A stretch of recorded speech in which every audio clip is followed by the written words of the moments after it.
Moi, mun nimi on Vanessa ja mä oon 21-vuotias Helsingistä ja tällä hetkellä mä opiskelen ammattikorkeakoulussa tradenomiksi. Mulla on hirveästi ollut haasteita mun ADHDn kanssa ja mun ajatusten kanssa. Mä oon kamppailu ahdistuksesta, masennuksesta ja mun omien negatiivisten ajatusten kanssa. Mulle diagnosoitiin ADHD, kun mä olin 16-vuotias ja siitä lähtien mä olin syönyt lääkkeitä. Mä olin lomalla viime tammikuussa Espanjassa ja mä pääsin kuuntelemaan tällaista puhetta, missä Soren Lyng esitti sen ohjelmaa The Nordic Mindsetista. Siitä lähtien mä olin tehnyt 7 kuukautta tällaista kurssia, joka on auttanut mua käsittelemään mun tunteita ja saamaan oikeita työkaluja mun elämää, ettei mun tarvitsisi olla enää niiden lääkkeiden kanssa.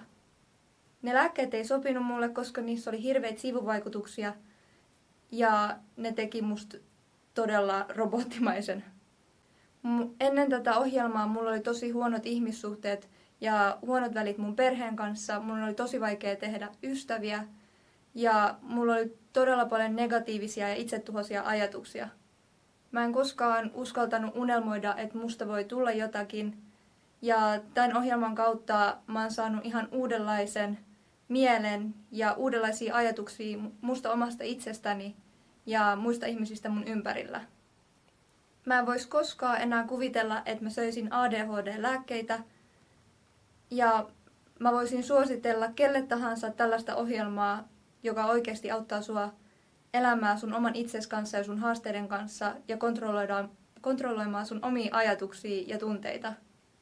Mä oon niin iloinen tällaisesta mahdollisuudesta, että mä oon päässyt tekemään tällaista kurssia ja saanut ihan oikeita avaimia mun elämää.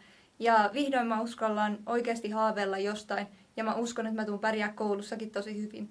Tällä hetkellä mulla on todella hyvät välit mun perheen kanssa ja mä oon saanut uusia kavereita ja mulla ei ole yhtään yliajattelua tai negatiivisia ajatuksia.